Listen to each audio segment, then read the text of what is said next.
Yo guys, it's Marcus Scraper. It's been a minute since I last talked about Palantir stock. Well, actually since April 1st. So we're going to talk about Palantir stock. We're going to talk about demo day coming up, double click, and then also about what are the ramifications and whether this pattern that we're looking at right now, whether this looks bullish or whether it looks bearish and to be concerned of this. So let's just jump into this right now.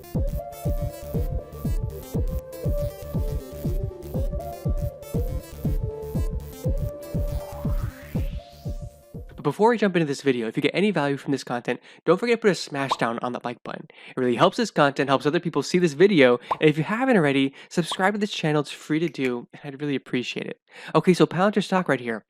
The last time we talked about this stock, we had these lines here. And what did we do on the last trading day? We hit exactly on this line. So that was no surprise to me, but it was really cool when our lines are confirmed as significant. So that's super cool. Now, the question I have for you guys, and that we're going to try to answer today, is this pattern we're seeing right here bullish or bearish? This right here is an example. Are we going to do this exact same thing? This was clearly bearish. Or is this something similar to the bottom we saw over here, this run up and kind of this curve that we are seeing at the moment before breaking to the upside? So that's the question right here, and I would argue that this move that we're seeing right here is more similar to this. And the other reason why I would say it's more similar to this is the fundamental thing that's coming up in the near future, or the hype or the news on the 14th is when we're having a double click demo day. So this is pretty exciting on the 14th. And keep in mind that it's actually literally only a few trading days away.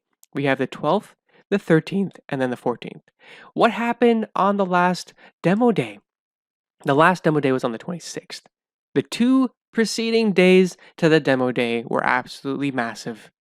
We saw price jump from price of $25 or almost $26 all the way to over $35. And that just took 2 trading days to get there. So are we going to see something similar? What are the price targets that I have for literally the immediate future to get to the 14th, literally a few trading days away? Let's take a look. So in the last video, I also talked about the 2 gaps over here that I'm paying attention to. One gap right here and one gap right over here. Now, these are the 2 targets that we have to be paying attention to. Now, which target do I think is more likely that we're going to hit?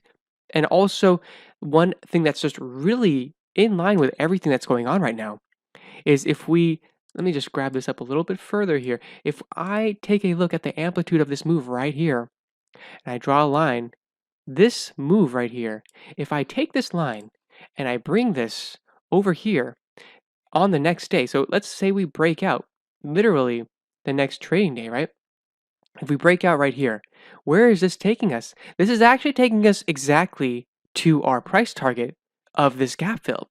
And where is the gap fill exactly? The gap fill is the low of this candle here. So we're looking at a price of $27.53. I think this is very likely. This is a very bold statement to make here, but I think that basically from what I'm seeing right here, price to get to demo day, which is the 14th, which again, we have some weekend days that are happening right here. So it's actually pretty soon. We're talking about 3 trading days. In 3 trading days, I think that price can take us to our target of $27.53, whatever that price was over there. So this is very exciting.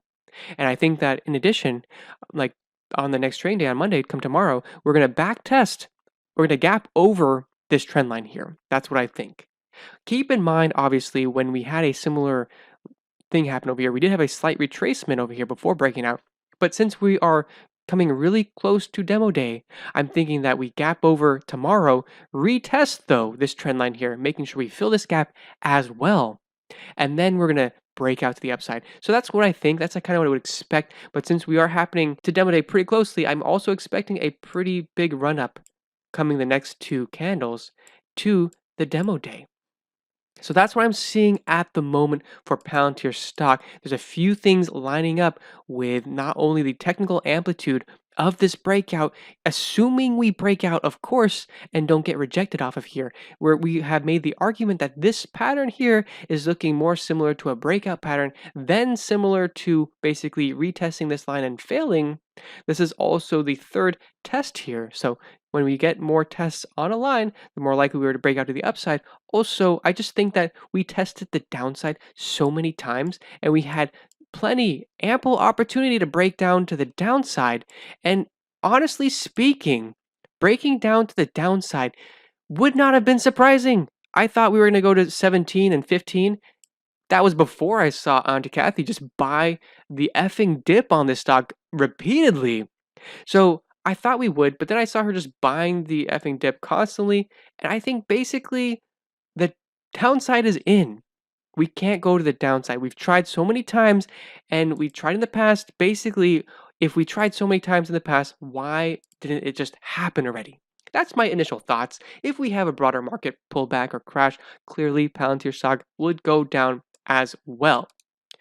Now, let's take a look at DoubleClick. This is DoubleClick. This is going to happen on the 14th. If you want to join this conference or this demo day, make sure you register by the 13th.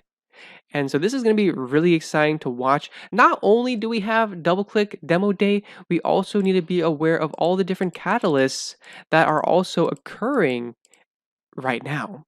What are those catalysts? I'm seeing a lot of deals. I'm seeing a lot of partnerships. I'm seeing a lot of things build up into this stock and in this energy that we've been just trading sideways with. So again, a move to our price target seems very likely. If we exceed the price target in the near future and we just gap above it, be aware of our next price target that we have over here. At the same time, since we had this massive move recently, this is more of a bearish thing. This is going to suppress price. We have people up here that want to probably sell. So we have some bag holders here that might want to sell. So when we go over here, this is going to be some pretty significant resistance in my opinion, probably. So this is something that we have to be aware of, that we do have bag holders. If we didn't have this move here, I would have expected a pretty significant, like even higher move to the upside potentially. But since we have this in the past, this is going to be a slightly of a weight on the shoulders of Palantir's stock. So that's why the results might be slightly more muted, meaning going to $27 or so. So that's pretty exciting. And in addition to Palantir stock, let's just look at the broader market really quickly here. And something pretty cool with the broader market is something that I've been just saying for the past many of my videos, especially my Tesla videos. I've been saying that I've been seeing a bull flag pattern forming here, and I expected a move to the upside with a price target initially of 415. And so right now we are at 411. We hit a significant area, a psychological area of 410. So this is pretty interesting. Will we get to my price target? And again, I'm not saying we can't go above that. That's just my initial price target. And on the way there, just pay attention to what I think. I do think that on the way, we were going to have a back test to this baseline here. Basically, the line that was once resistance is now going to be a line that is now support. So I think that it wouldn't be surprising on this journey to the upside to test back on this line right here before getting to 415. And if not that, going to the upside of 415 and then retesting to this line over here. That's my expectation, at least at the moment.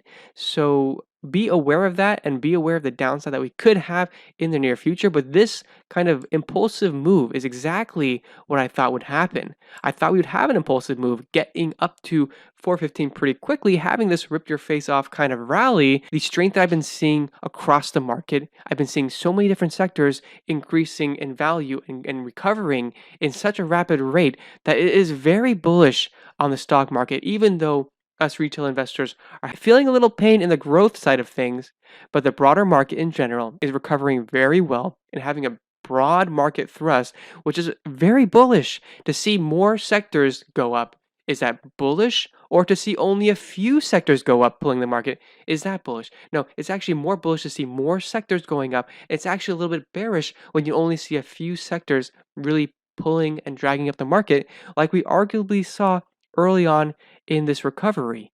We saw tech really bringing up the market.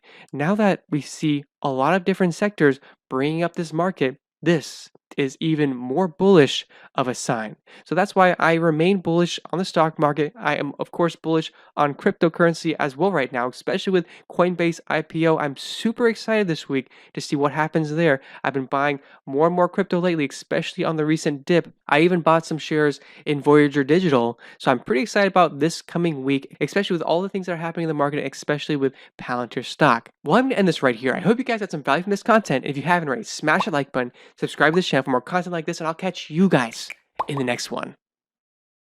And keep in mind that none of this is financial advice. This is just some random guy on YouTube drawing some stick figure lines on a chart talking to you guys.